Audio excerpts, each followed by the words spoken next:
Welcome to Seymour from the Front Pew podcast, coming to you from the broadcast studio at Seymour First Baptist Church in Seymour, Tennessee, and featuring thoughts and discussions around loving God, loving others, making disciples, and living the life.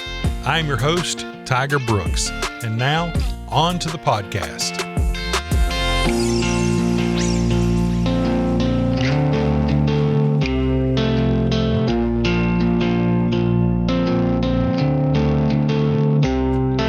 That's a lot of extra music. We start talking. I think so. We do? Okay, thanks, Shelby. We're new to this. I was like, I'm pretty sure they don't sit there and talk. All that music ends. Okay. Well, welcome to Seymour from the Front Pew. Gosh, that's a tongue twister. And today you have the wives again. We're going to be talking about the good, the bad, and the ugly of being a pastor's wife, a minister's wife.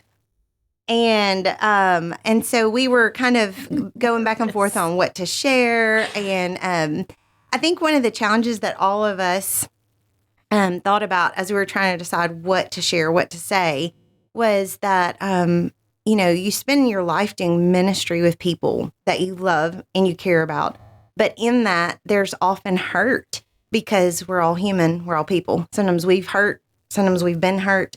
And so as we share, it's really a fine line of how do I share in a way that doesn't hurt these people that I love, but also be transparent. Mm-hmm. And I think that's such a fine line that we walk in ministry constantly on having genuine relationships, but also being cautious with our words that they don't hurt and harm. And so as we share today about the good, bad, and the ugly, if we're vague in some areas or don't give juicy details, it's not because we don't want to be transparent, but also because we understand that we want to honor those that the Lord has placed in our lives to serve. So with that little side note, we'll get started.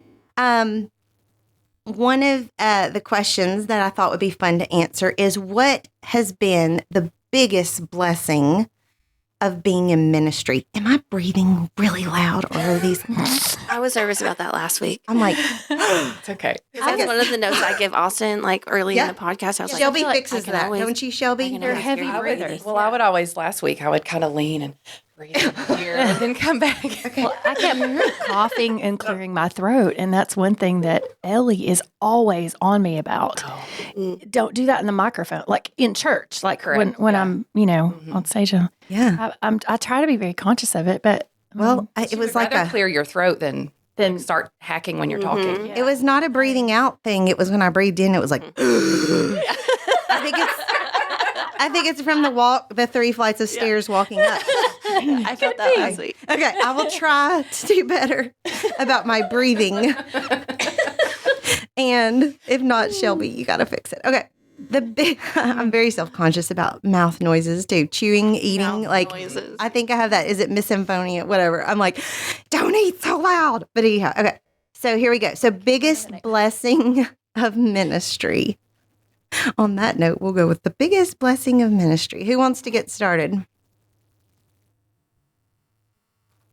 Ooh, okay. I don't know. I will.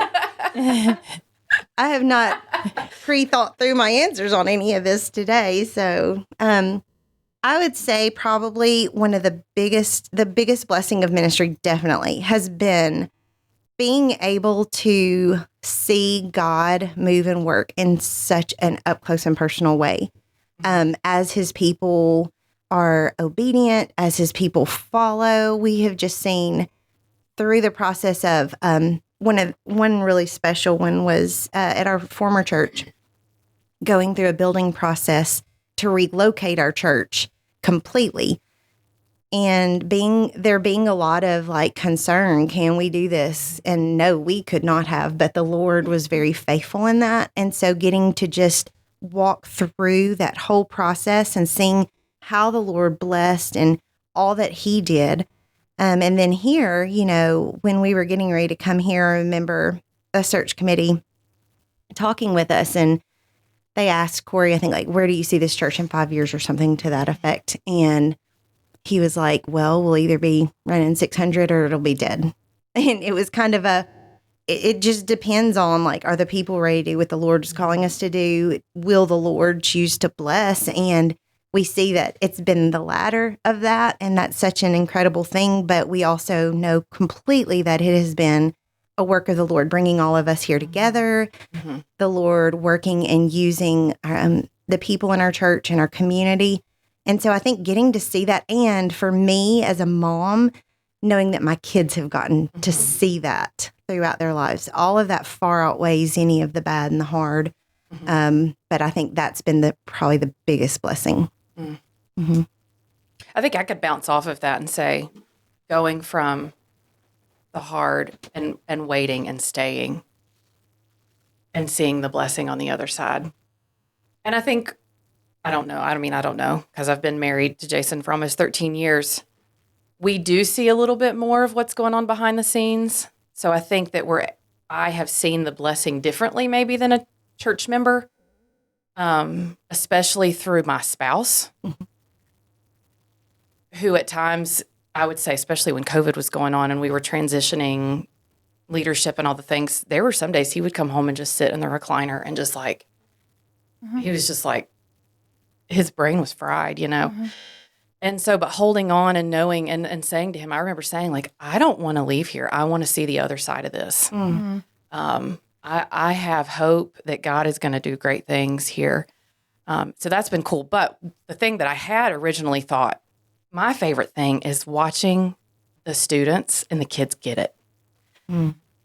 I can think of one, and I haven't asked if I can share names, so I'm not going to do that. But I can think of one person in particular, student-wise, who, when they first started coming back in, I think it was 2020, they were very shut off from Scripture, closed off to speaking in the group time, the clothes they wore were even different. And then it was like, once they got it and they were saved and they got baptized, outwardly, the way they dress changed, the way they spoke changed, the way they interact. And I know not all the time do we see that. I know we're planting seeds, and I hope one day they come to fruition. But when we get to see it, it's awesome. Yeah. So, I don't know. I hope that encourages parents when they hear that we do see students who are making changes and growing now, and we love that. And don't worry if your kids are not, because they're still hearing the word and planting seeds. And I will say, this is kind of off of that, but your kids are hearing the gospel, whether it's under Corey, Sean, or Jason. They can't say when they come and they sit, they don't hear the gospel preached to them. So we keep praying for the ones who are like right on the edge, but it is the coolest thing when we can see students who really engage and have life change, and it's evident. Yeah. So that would be mine. I would say, even just going along with what you said, to encourage parents that, gosh, I'm 46 and I'm still learning things. For real, yeah. There are still times where I struggle to follow and obey and do what the Lord has called me to do. So, gosh, how much more so for a teenager? So, like, a balance of boundaries, but also a lot of grace, because it's not easy at any age to live up to what God has called us to. That's why we all needed the grace of Jesus to begin with, and we will always need it. So I think that's, Okay, Paige, you ready? Or Leah, who wants it? Biggest blessing. Turning. Go. Okay. Well, yeah, they're turning, because there's so much. What was the question again? What has been the biggest blessing of ministry? Even out of really hard times, the good things that came of those things. This is maybe a little selfish, and this theme will probably come back around in some of the other questions.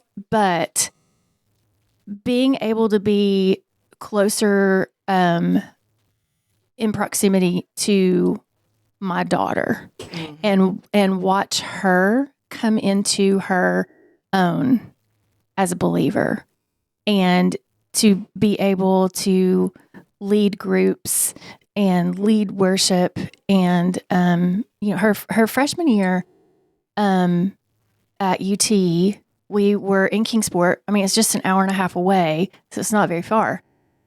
But still, once we moved here, at the beginning of her sophomore year, there were so many other things that we were able to be involved in, and we could she would ask us, which I think is probably weird. I don't know. Other kids probably don't do this, but she would ask us, we're doing this tonight. It's going to be very exciting. Would you come?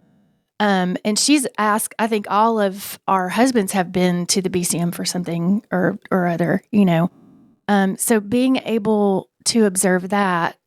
And I say that because I did not want to be married to a minister. And when I married Tiger, he was not a minister. I fought that for a lot of my life because it is hard. It's very hard being the child or the spouse of any kind of pastor, minister. There were things that, and in fact, Ellie and I had a conversation. We were out of town over the weekend. We had a conversation about some things from her high school years and how she really felt like she was held to a different standard. Not by us. I mean, yes, we did. We have high standards, but because you're for our child, believers. but because we're believers, and because also, excuse me, in Kingsport, everybody knew who Ellie was because they knew who her dad was, and people held the voice of the Indians. I mean, he was, he was on Christian music radio too. So he was just. I mean, he'd grown up in that community. His dad was a business owner, and he worked with his dad for years and years too. But she said it felt like people held her to a standard that they didn't even hold their own children to. And she always had to be very careful. So knowing how I felt about being in ministry, about marrying a pastor when I was her age, and I was really, really running from that.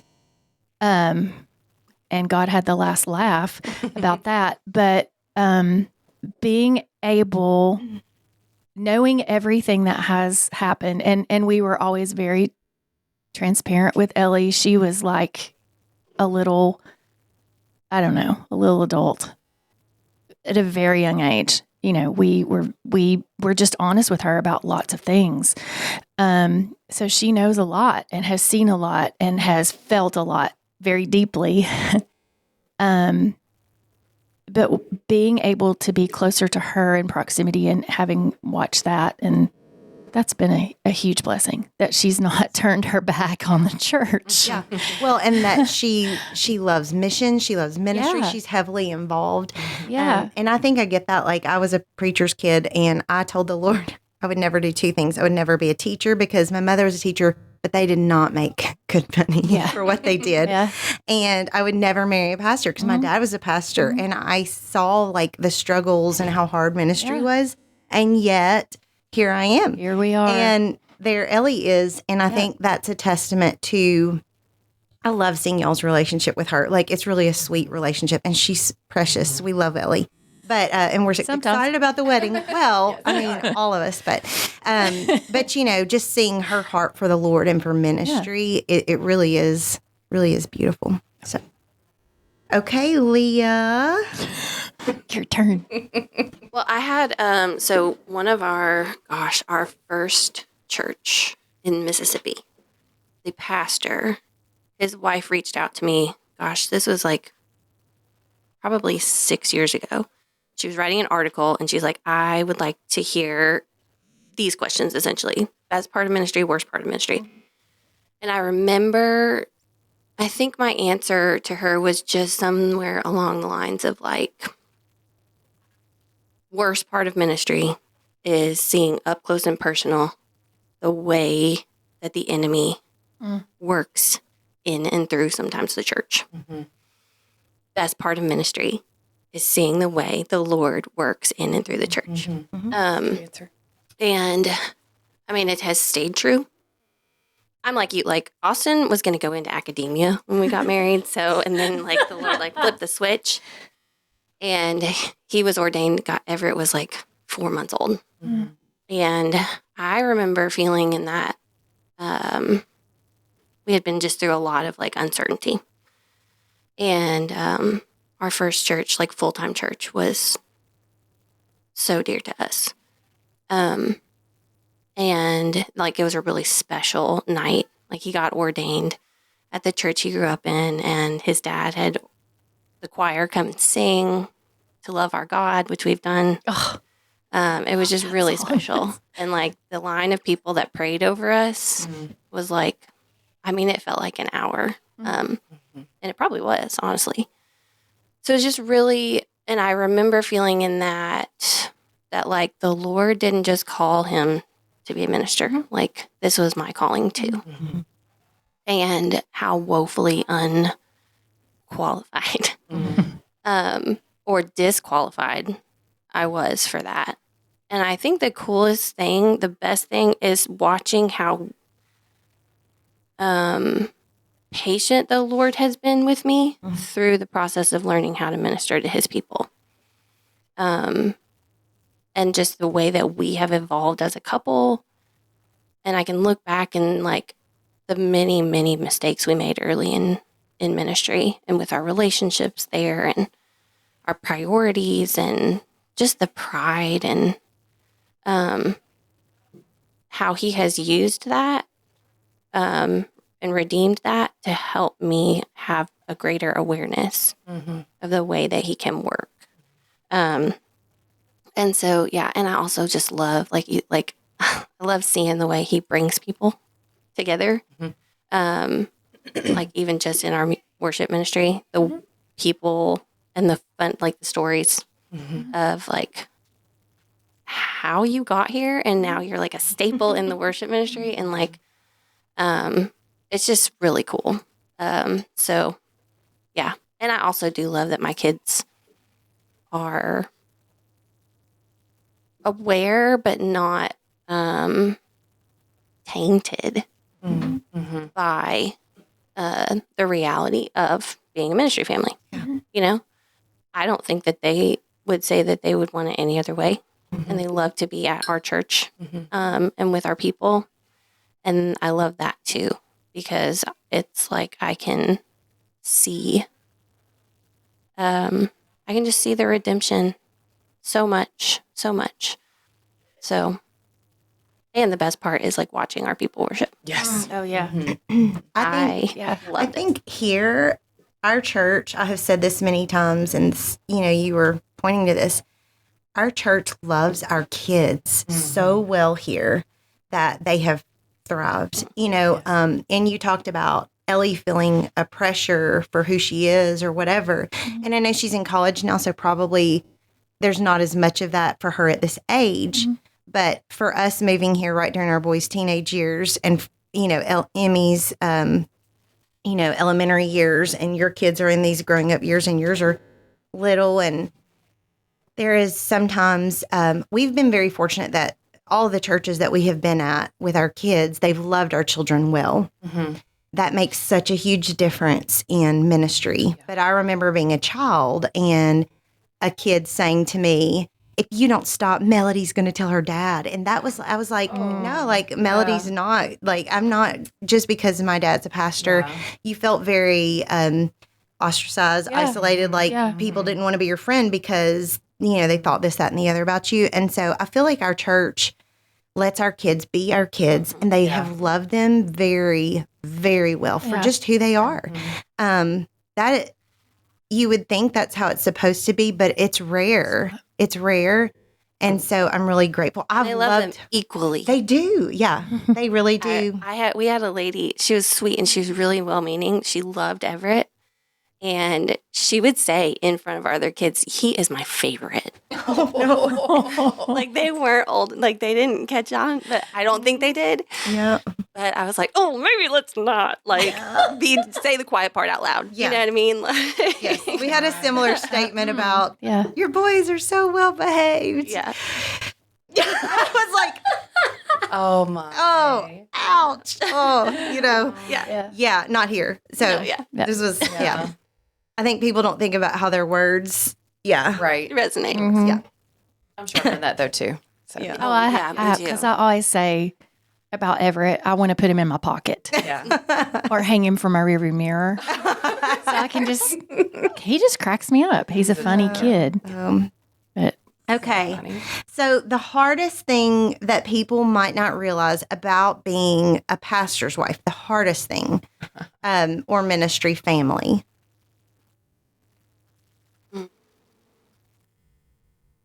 I was thinking about this one last night. Here, I think it's just the sheer schedule of it all. Yes. Because it's all good things. yes. And it's hard It's a to lot. say no. Yes. Right. I need this time. Like, Right. I mean, we could be going 90, and we have. I mean, really, and I think I've said this before. We thought when we moved here that the Lord was calling us to just come and like take a minute and rest. And we hit the ground running, and we have stopped just one been like, second. like Yeah. the whole time, like No. for almost 4 years. It has been pedal to the metal, Yes. but it's all things that are like, I mean, it's all good things. Right. All good things, all good things. So I don't know how it's just figuring out the boundaries. And like, yes, this is a good thing. This is a great ministry, but not one that I have to, or like this person, I really want to get to know this person or be there, but like, I'm going to focus on the people that the Lord has put in my path directly right now. Has been a balance for sure. Yeah, That's good. that is good. I would agree with that. I think there's a lot of things I feel like we're doing. And we do drag our boys along for, not like camp, but like we'll go to cookouts with the youth. They go. They probably think they're a teenager. I don't know. But They do. They really do. As a former youth pastor Yes. with boys that went to everything. Ellie was the same way. Yeah. But I do feel bad for when, I don't know, maybe I shouldn't. We do get a lot of downtime at home, but then we don't feel like going and doing other things with the kids. Yeah. Yeah. So because we go do the things here, and then when we have time, we just want to be home. So I hope and pray, I've thought about this recently, that they don't grow up resenting that, or that maybe me and Jason just need to figure out a balance of how we can take them to do things, and they don't just always feel like, well, we only do this if the youth does it. Yeah. Because I don't want them to be jaded with that. But it is all good things. So, I can't complain. But maybe they're too young now. They don't realize it. It's just me feeling guilty. I don't know. Mom guilt is a real thing. It is. Mom It is. guilt. Yeah. Yeah, it is a real thing. That was one thing I always worried about too, because in Ellie's youngest years, we were in youth ministry, and we did the same thing. She just went wherever we went, most all the time. And the church that we were in then too, our mission trips were structured so that whole families could go. Oh, wow. And so Ellie was 5, 6, I guess, the first time we took her on a trip. Rarely did I know where she was the whole entire time, because she thought she was one of the youth. Right. And there were specific youth that would just be like, keep her between the lines. Mamas. Yeah. Yeah. And I would get pictures of her serving cookies, at their backyard Bible clubs or whatever they were doing, And I worried about that in her later years, her early teenagers. Did we do enough, just the three of us as a family? Did we play enough rather than work all the time? Right. And she's okay. Okay. That's good to Yeah, know. you'll be fine. You'll be fine. But that kind of mom guilt is. I think ours are fine. Yeah. We're still Yeah, still they yet to are. be seen, but they did the same thing. Well, We'll and see I- what Your boys are good. yeah. Like, I love Emmy. I'm Emmy. just kidding. I'm just kidding. I do feel like they get to do a lot. So I can't, Yeah. they can't gripe and complain. When they Yeah. say they're bored, you can't be bored. Yeah. You can't be bored at our church. Yeah, you can't. There's always something to do. Yeah. Hardest thing, just a refresher. I think people can develop a narrative in their head about what we're like, what our home life is like. And they have no idea. And not that it's bad. I mean, it's not that. I mean, I think all of us do that. Because people will put on a face, when they come to church and they will clean themselves up and they will, act happy. That's not what I mean exactly. It's not bad at my house, but I feel like people have done that. And I have had people then later, after they have spent some time with me, go, wow, you're not at all like I expected.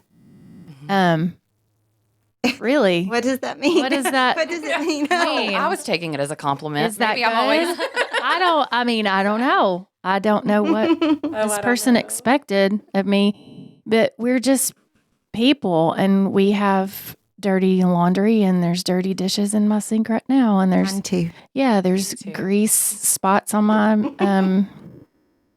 my stovetop. And Leah's is totally clean. She's got a completely clean kitchen sink. I know you do. But the other it's three, one of my pet peeves. yeah, the other three of I us have clean dirty it every too. time I walk by it because we don't have disposal, and it's just the one thing that I have to keep clean. Yeah. So Yeah. I think there's dishes in there because I slept in a little today, but I did wipe down my stove. We're so proud. Thank you. yeah, I'm just not superhuman. I am guilty of trying to act like that a lot. But I'm just not. I'm just people. We're just people too. And we have arguments with our husbands and we have arguments with our kids. And we experience road rage. And There's a reason I do not have a Seymour First Baptist sticker on my car. Like we've had this. It is a very conscious choice. yeah. Oh. I mean, all of those things. Yeah. We're just we're not perfect, and we're probably not what you think we are if you get to know us. Yeah. Yeah. I kind of, there were two things and I was going between them. So I'm going to share them both because the first one you kind of really touched a lot on. So I'm just going to briefly, but then I'll share the other. But I think, yeah, that's hard. Like one of the hardest things is, well, say you and Corey and I have an argument on a Saturday night or whatever. He's up before and gone on Sunday mornings before we're up because he likes to be early. Mhm. But, then, you're sitting there in a pew and like, you have to pray that the Lord, Saturday nights are hard for ministry families. Mhm. I don't know why, but Satan loves, to like dig in on Saturdays.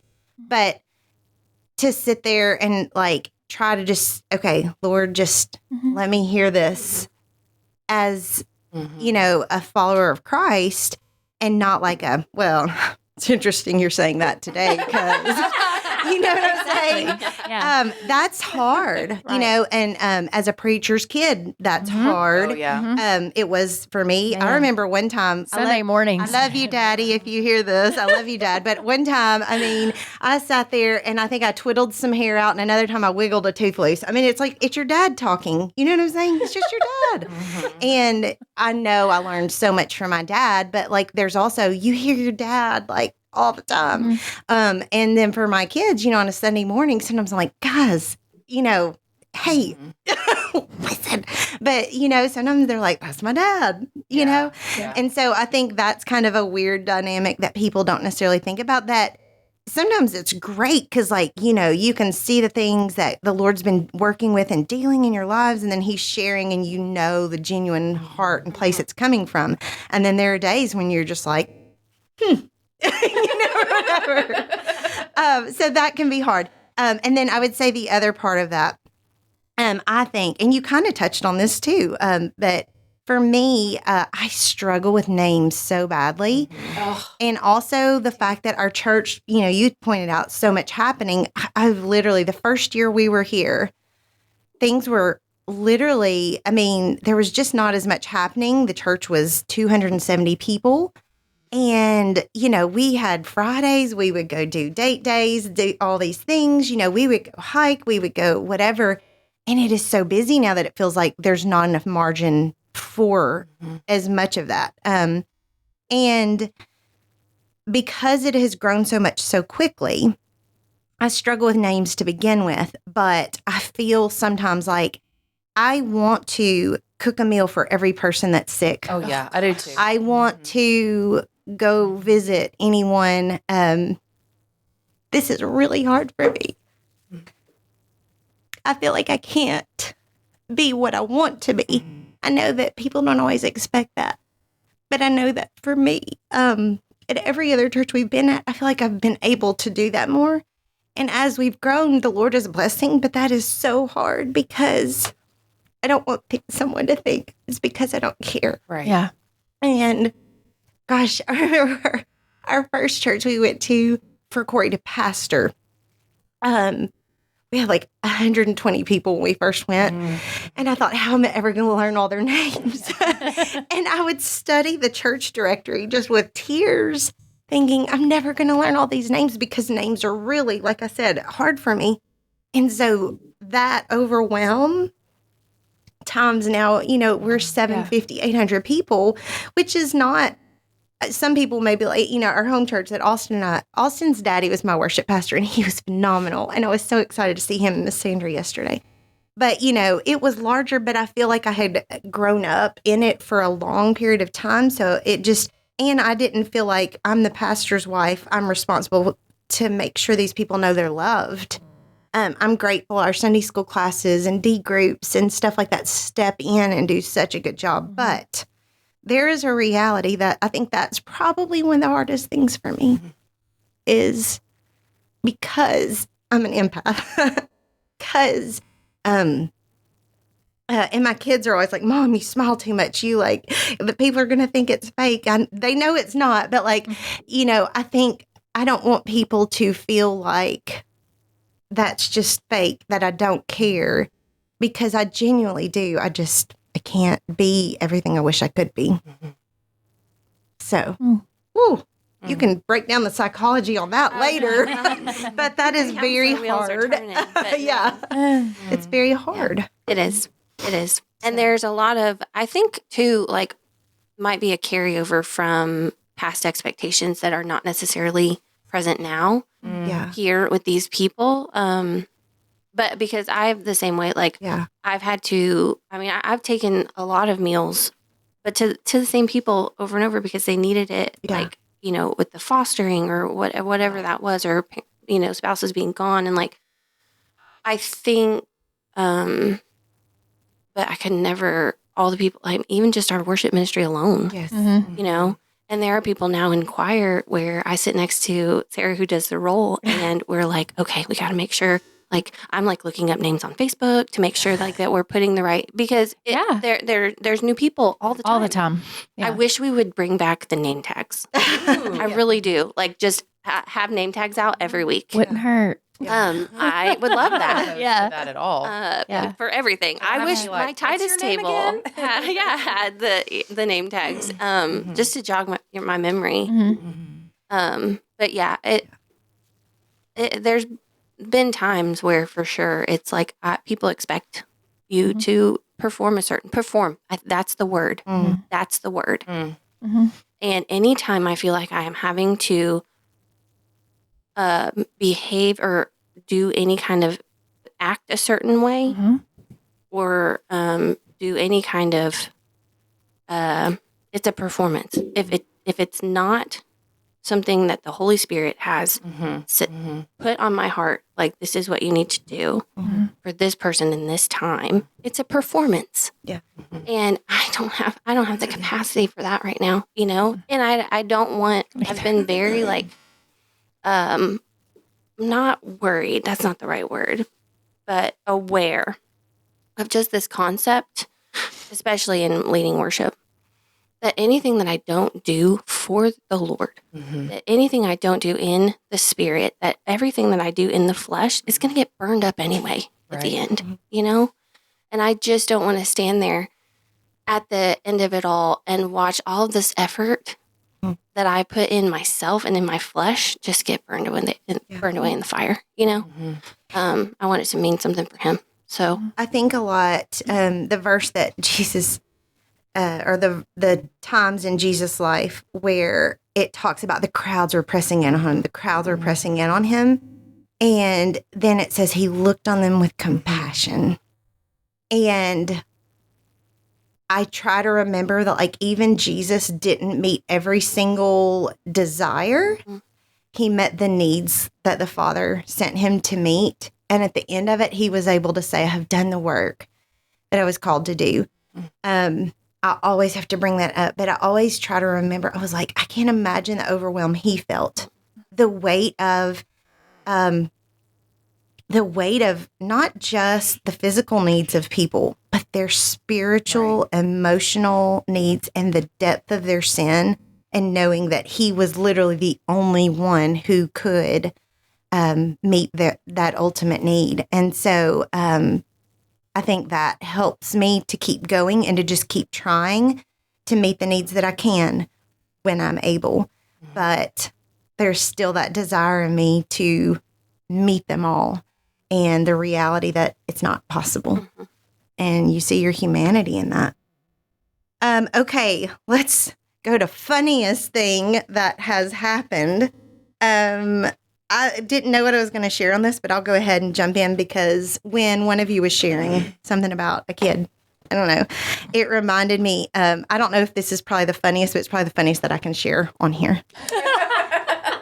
I have a few, even with you guys, that might be considered funnier, but we will move along. I will just say this: I have a really bad tendency of getting words confused or being unaware, because I was very sheltered as a child, and that has led to some embarrassing and very funny situations. But we will not share them on here.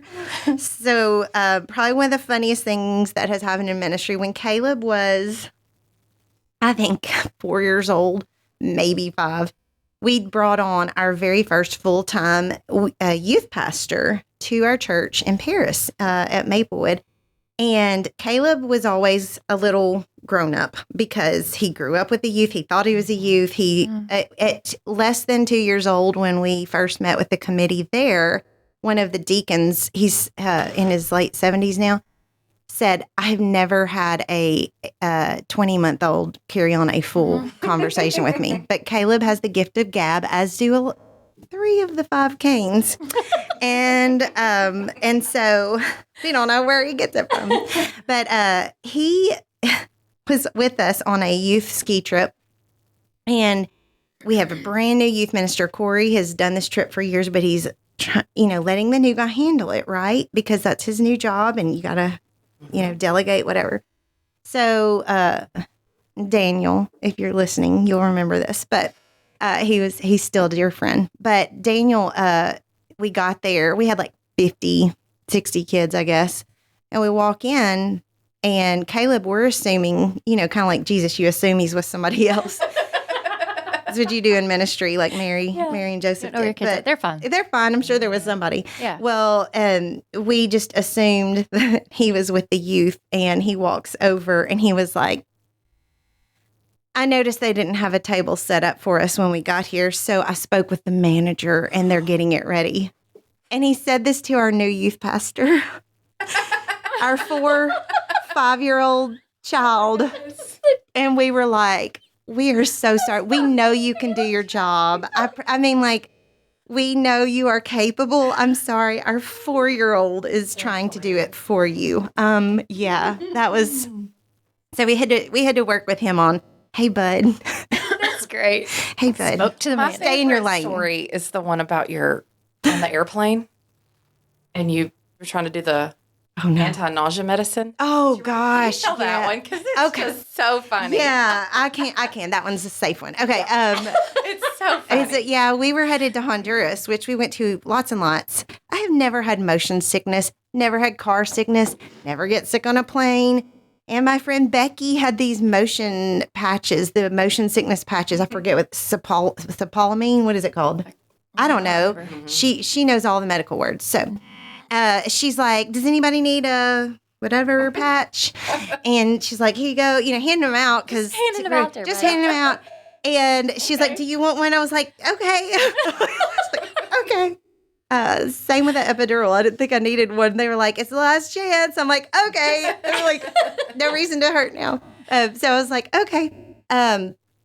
And so I put it on, and I read the instructions. It said put it behind your ear. So like I literally, you can't see the video, I guess, but I put it on the back of my ear. I think it said on the back of your ear is what it said. To me, I took that very literally, and I put it on the back of my ear. And I was like, did I do this right? And she goes, oh, no, like on your neck, but behind your ear. I was like, oh, so I took it off and I put it back on correctly. But we weren't near a sink, so I didn't wash my hands. And apparently at some point I rubbed my eye. And we're like 10 minutes later, and we're walking through the airport, and one of the youth with us looks at me and he goes, oh my gosh, what is wrong with you? And it had made one of my eyes dilate. So I had one giant eye and one normal eye. And I was like, what? What's going on? I mean, I had a crazy eye. And we're walking through the airport with me like this because I don't know why. I have never used a motion sickness patch since. I have not done it. I will not. I will not do it. But yeah, that was a wild moment. I had forgotten about that one. Yeah. You're welcome. Thank you. I always like go, arr, like I'm a pirate, you know. Oh, okay. So I'll go next. Okay. This is really funny. Sean and Cameron, I guess, would have been in the youth in 2014. Maybe they were seniors. Which they're in Hawaii They're right in now. Hawaii. Is that where Celebrating an anniversary. I saw Happy pictures, but I didn't know where anniversary, they were. guys. Yeah, Happy that's anniversary. 5 years. Oh, They're doing. That's goals. great. I did not get to go to Hawaii for 5 years. no, Did y'all? I have yet to never be to been Hawaii. Yet to be there. You've We been, did that for our honeymoon. yeah. I Oh. was thinking y'all did that for your honeymoon. Yeah, I haven't been It's on the bucket list. yet. It is. Well, Yeah. you know, though, like 10 years and they do 20 years. Sean's Yeah. got to really step it up. He is. Yeah. Anyways, Yeah. He should have rethought that. I know. So He should have been like, let's go to Pigeon Forge. well, that's honey. what me and Jason do all the time. Yeah. Yep. We Yeah. just go stay in a cabin. Okay. Yeah. So 2014, I'm pretty sure they were in the youth. And I was pregnant with Roman and thought it would be a good idea to go to Fuge. Oh, I think I was like, I did was that 20 weeks too. maybe? I mean, I knew, and I think I knew I think I knew it was a boy at that point. I was just really starting to show. But sometimes I have FOMO. I think I've told Tiger this, like when all y'all get together and me and Jason can't come up. Yeah. Yeah, But- that's when I always I say that wrong. Oh, well, don't I say flip it. flop it. I won't say it. Oh, But Melody. you just said that. That's another thing. I flip flop that, and I see. Don't do that. And I then do. everybody laughs and she goes, what does it mean? I know. Yeah. Sorry, you just said that. That's another one. That's okay. So I still wanted to go to Fuge, and the location was Philly, which Oh, is probably one of the hardest Fuge locations ministry site wise. yeah. Because we were downtown Philly, and we worked with homeless people that week. But the campus, I don't even remember the name of the school, but it's very hilly, Yeah. and I was pregnant. And so we had to wake up that morning at like 2 to get to the church to leave like by 3 or 4 in the morning. It was just stupid crazy because you're driving. And I was one of those pregnant women, especially with Roman, where I had to eat or I would throw up and get the dry heaves. And so I tried to get up and eat some that morning, but my body, it just wasn't working right. And so we get in the van and we're going down the road. And I also started having like this side pain, which is probably gas. Looking back. She just said that. But it was my first pregnancy. So I was getting anxious. And I was laying in the front, seat, whatever. Just of the the bench 50, yeah, the seat bench of the seat. That's van. the word. Yeah. And sweet Rhonda, if you're listening, she was in the front. And I said, Rhonda, I'm going to have to switch seats with you. And I feel like I'm getting sick. And I was getting anxious because I was like, well, you know. And so I'm in the front. And we're the lead van. And it's still dark outside. We hadn't stopped to eat breakfast yet. And so I have Jason having the air on me. And, you know, bless his heart, he meant well, but he was getting frustrated. He's like, listen, do we need to stop and tell your dad to come get you? We don't need to take you all the way to Philly. This is how it's going to be the whole week. And the nausea just keeps getting worse and worse. And finally, by the time the sun's coming up, I started banging on the window for him to roll it down. And he barely got it down, and I puked all down the side of the van. That scared me. That scared me too. And I think most of the teenagers saw it happen. Oh, I was pretty embarrassed, but Yeah. I mean, I felt better after I threw up. one of the sweet ladies, she's my age now. Ish, I guess, but she was our mom nurse that would go, and she came and helped clean it up. I think Sean even got some on him. Oh my gosh! It's funny now to think about it. Just puking down the side of the van, and the sun's coming up. And then we stopped and ate breakfast, and I was fine. And I did get sick the last night we were at Fuge, but it could have been from all the camp food that week. I threw up. Yeah, that's I a real would thing never. too. Yeah, Yes. never again would I ever recommend going to Fuge pregnant. That was just. I should have just went home to mom and dad's. Well, but it was trying to support and know what? Yeah. be involved. I threw up on a youth trip, but we were on a charter bus and it didn't get out the window and it rolled. No. It was a long story. It was heat. We didn't have air in Arizona, but and I thought a milkshake would cool me off. Oh, bless. That was not a good idea. No, but yeah, that would be bad when you're the adult too. Yeah. Mm. That was funny. Does Sean ever bring it up? I mean, he remembers. Yeah. He remembers. Yeah. I think the most of the kids were asleep, but he remembers being like, what's going on? And, What is that on? yeah. You'll have to ask him. We I don't will. remember. Yeah. We will make a note of that. Okay, Leah, funniest thing. I had to just text Austin and be like, can I share this story? There's been a lot. I mean, we've had squirrels in sanctuary when Austin's the same Sunday, and a bird the same Sunday. Austin had to lead worship and preach with no warning, that kind of stuff. But the one here was with Beth. Oh. And, he needed a fill-in. Mm-hmm. And so he reached out to Beth's mom, Mary, and got Beth's number. And he called her, and she didn't answer, so he left a voicemail. And he got a text from Mary later, a day or two later, with a screenshot of, the transcription from the voicemail that he had left back. Oh dear. Those are always funny. You want the red button? No, I was like, I'm not going to say the word. Suffice it to say. Now he knows to use the word accompanist, Oh. Mm-hmm. not pianist. Yes. In a voicemail. And it was like, that was the beginning of our relationship with Beth. And so it's pretty much just been funny ever since. If you know her, you know God's that. way of breaking the ice. It was 100% because I'm like, if she can handle that, she can handle your sense of humor just on the daily. We were working on her new house the other day, and she brought that story up. She was like, well, because it was now they commemorate it as their gotcha day. yeah. She sent him she was like, it was 2 years ago today or something like that. He's like, oh, we're going to call this our gotcha She day. kept the screenshot of Yes, this. so That's funny. Yeah, that was probably. But I mean, who I'm married to, so pretty much every day is funny. And then you put Tiger in the mix, and it's like, how can you narrow down the stories? I'm having issues. Yeah. Narrowing down stories. I mean, we've had, oh my gosh. I mean,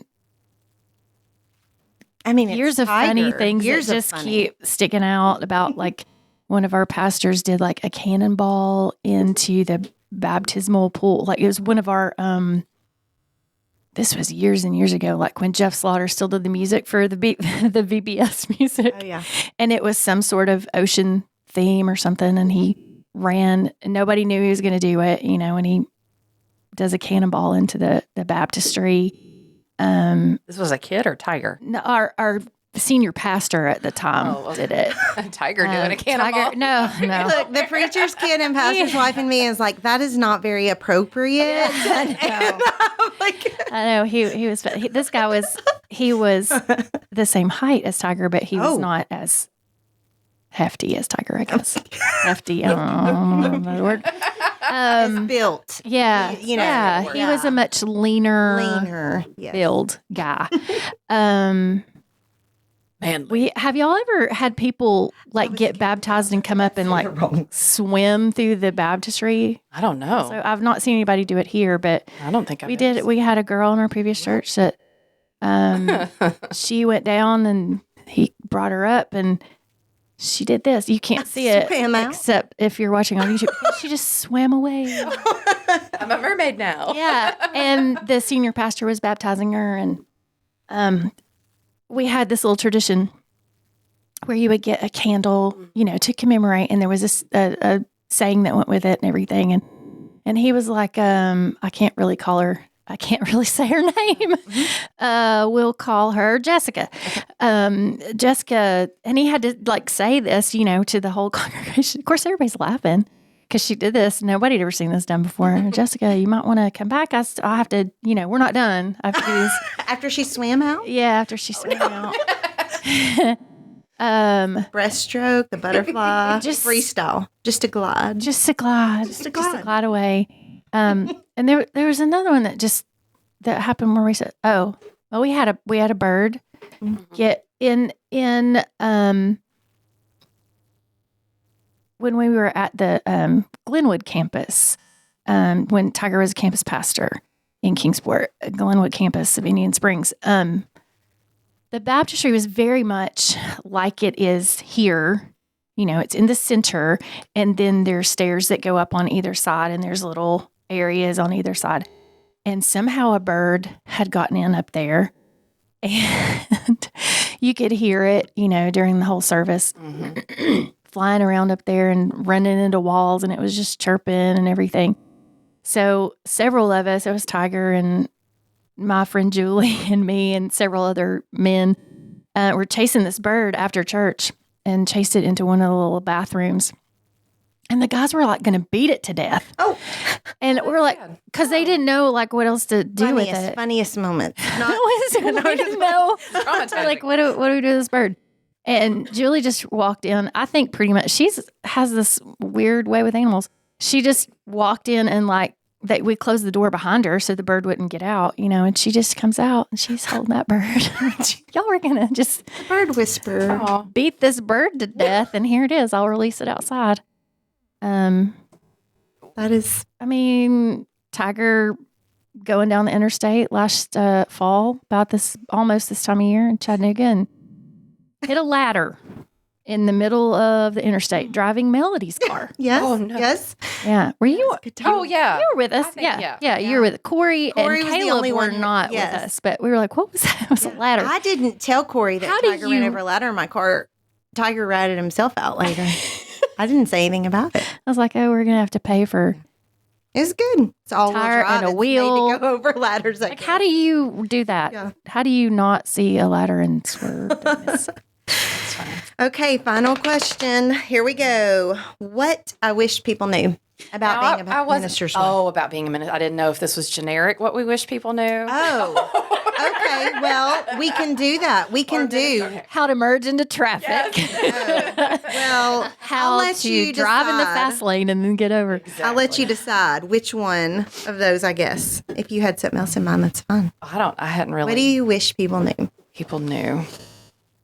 Well, if it's a public service announcement, Okay. I wish people knew that the left lane is for passing. Oh, Yes. that's good. Yesterday, coming home from North Carolina, there was a few times that I thought Jason was going to go through the That is your friendly reminder. of another vehicle because it's just crazy. I'm looking for a fun sound What? for that. I Ministry. need a warning next time. Okay, warning. Here we go. Oh, that's not ding ding. I thought it was correct answer. That wasn't. Okay. That was a good one.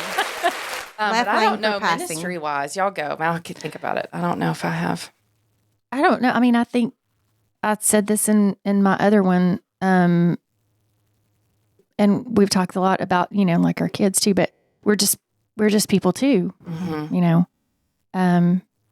Whichever the question was. Yeah.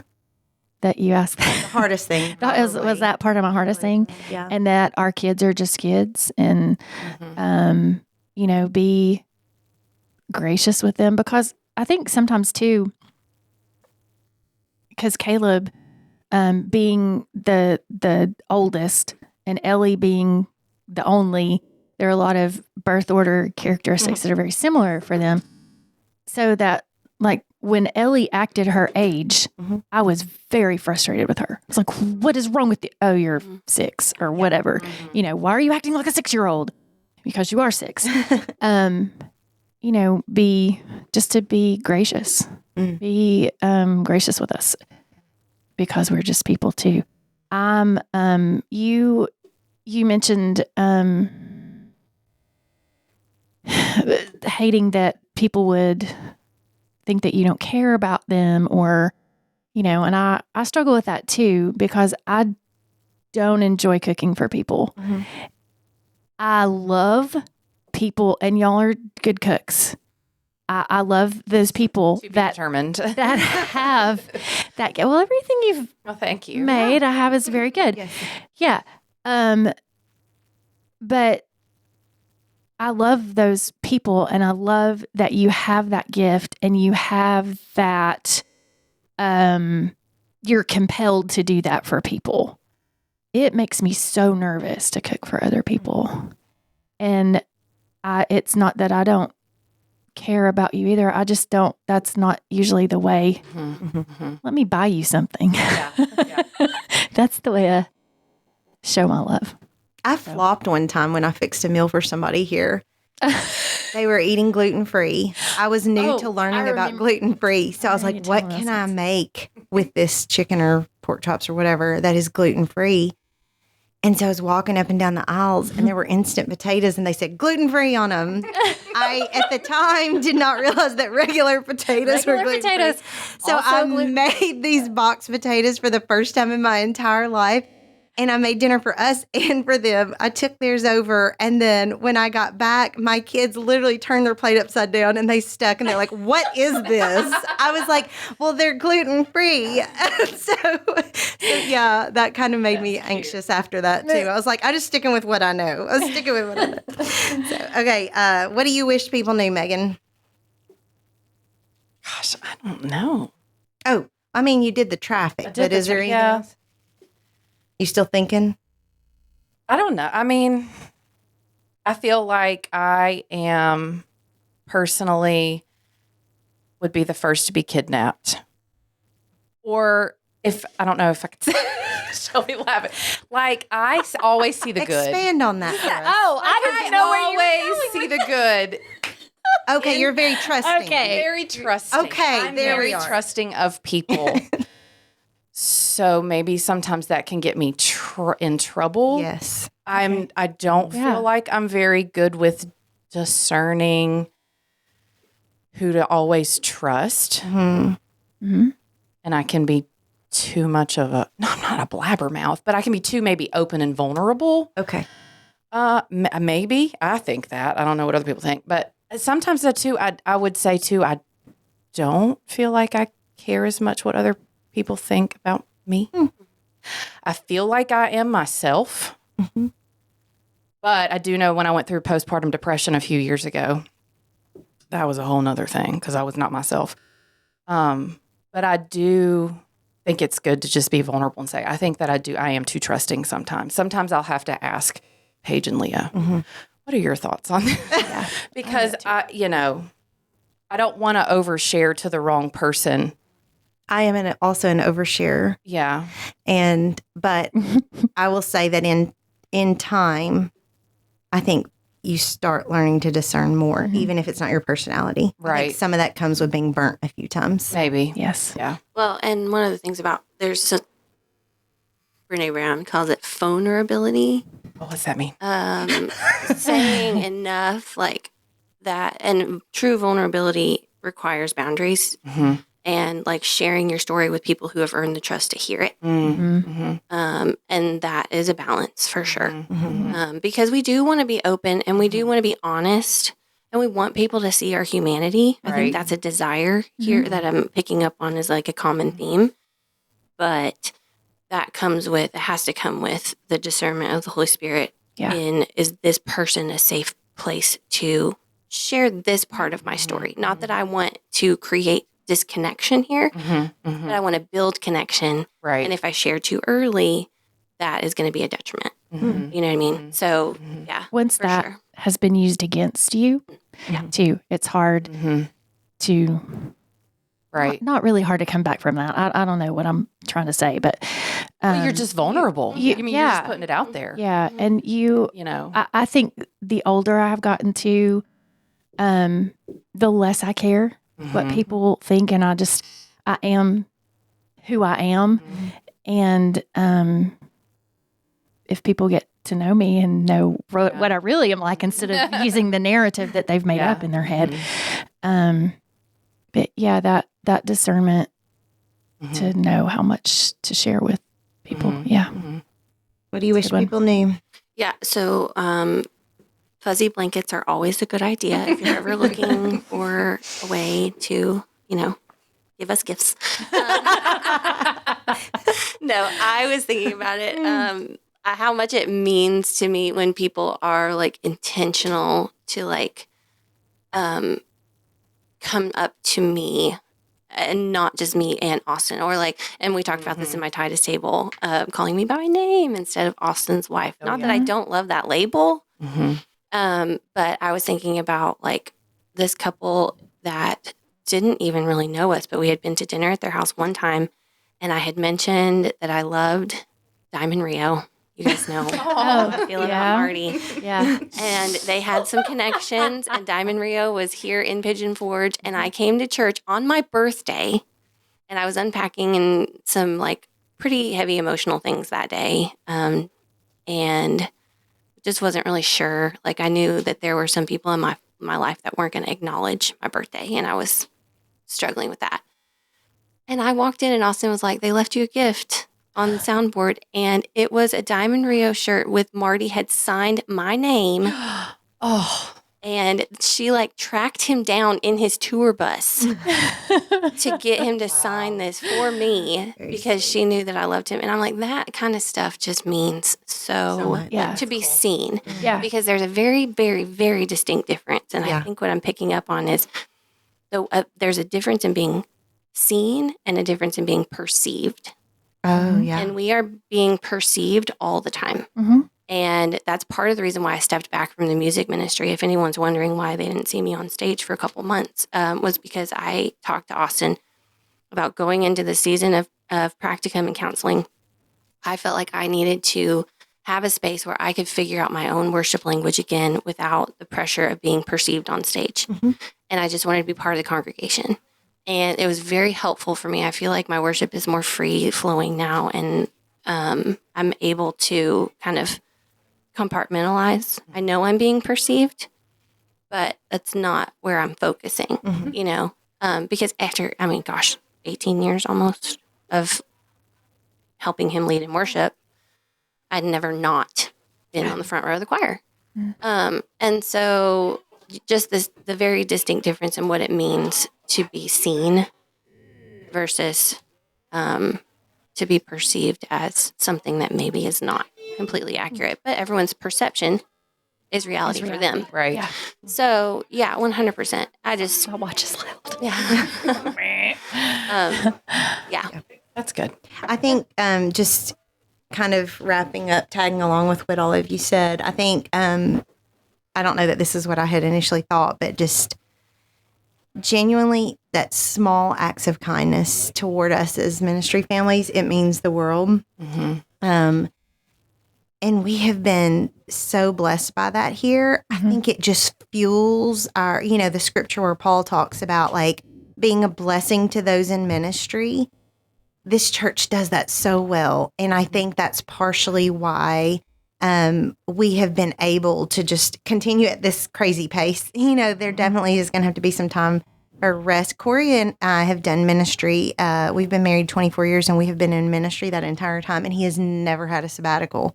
And he has a sabbatical coming up this next year. You guys just had yours after several years being here, and I am excited for it and also a little bit nervous because I'm like, I don't even know what that looks like to just step back and rest from it. But I feel like after 24 years of it, you would think that we would be burnout, exhausted, and we are tired at times. But the gracious, loving acts of kindness and just smiles and kindness from your church. And if other church members from other places happen to be listening to this, I don't even know who's going to be listening to this, but if you are, love on your pastor's family. In the hard days, it gives them energy to keep going. It helps them we genuinely would not be doing this if we didn't love you and we didn't love ministry and we didn't love the Lord. I have functioned out of exhaustion and just wrote motions before. And it's a very different type of ministry that comes out of when you're ministering joyfully from a heart of just love and gratitude, you know? And I would say along with that, just one of the things I wish people did know was that, like, when you invite us to a dinner or you ask us to go do something and we have to say no. Oh, it crushes it's hard. me. It's not because we don't want to. Please keep inviting. Yeah. Because schedules are crazy. There's so much happening, but it means the world that you reached out, invited anyhow. Because I think sometimes people think ministry families, oh, well, people invite them all the time. But because you have to say no so much, I think sometimes people quit asking, and that's when it can become very lonely. And so I'm grateful for every intentional invitation or act of kindness, because we do feel very seen in those things. Yes. So, and I think too, people, we want to know who you are. Yes. Like we want you to know the real who we are. Yes, but we want to know know who and be you known. are. Right. And I've kind of wondered if people sometimes hesitate because they're like, well, they won't want to come to my house, or I don't want them to come to my house. They'll see Dirty dishes. No, my grout is whatever. Dirty dishes. Yeah, dirty dishes. We all or have dirty. or I didn't have time to dust, or I have dog hair. Listen, the dog hair. That's a real fear at my house. But we want to know who you are. Of course, you can be yourself. Yeah. And don't assume that just because our husbands may have been clued in on something that's going That they've on. told us. Oh, yeah. I forgot about Yes. that one. We have Yes. pulled that Yes. boundary of like, Yes. only it's on a need to know basis. Exactly. Yes. Yeah. That is a boundary in ministry that I feel Yeah. is very important. Yeah. And Yes. so don't assume that just That we because know. Yes. it's on the prayer, like their personal prayer list Exactly. or what, that we know what's going And on. We don't. that also that goes for a lot of things. Yes. Whether it's something very personal that they have spoken to our husbands about, that our husbands are counseling with them about, and a dinner invitation. And vice versa. Sometimes we don't get to, if you tell me something, It it's doesn't not mean I going to go tell to him. Austin. Yes. Like, Yeah. Unless you ask us to. Right. Yeah. yeah. Or somebody will say, "Did you get the thing that I left in Jason's office for you?" No. If it was food, no. Yeah, probably rotten. No. That is a good one to That is reiterate good. that. Yeah. And that reminds me two other things, and I'll say them quickly because we got to go. We're over time. But Corey's doing a stewardship series. We tithe too, even though our husbands are on ministry staff. We feel like that's a calling for us to do. That's something that I wish people know. And I wanted to be like, hey, you need to make sure they know that this isn't just for the we tithe too. We do it too. We do tithe. Could make also. shirts. I don't know. We tithe too. And then, oh gosh, there was something else that one of you said, and I was like, oh, I wish they knew that, but I don't know what it is. I also, I don't know. if you ask, what time does the church bus leave Oh, I for don't the know. youth event? And when will you get back? And how much does it cost to go to camp? I don't know. I don't know. I don't know. I'm in the group email just with the other adults too, Yeah. so I know when they know. Yeah, that's true. Or people would try to hand me money. No. Yeah. We don't Do want the money. Yeah. We don't Do the money. We don't. So, okay. Well, that was fun. I hope that Shelby, you can clean that up a little bit, make that sound good. I don't know. The heavy breathing, all the other things. Yeah. Hopefully, we didn't do that too much. And I don't know when we'll be back on, but it's been fun. I think we've given them like 6 episodes. I think so. Too. I think so. How long have we been in here? They may be like, Long time. don't come back. We're good. Yeah. So I think that's got it. We did an girls. entire season. Yes. Ready, break.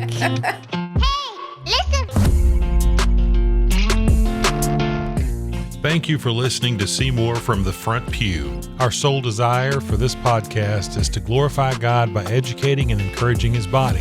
If you would like to learn more about anything you've heard today, feel free to reach out by email at staff@seymourfbc.org or by visiting our website at seymourfbc.org. If you're located near our community and do not have a church home, come worship with us at 10:15 a.m. on Sunday morning. Until then, we pray God's richest blessings on you and yours as you love God, love others, make disciples, and live the life.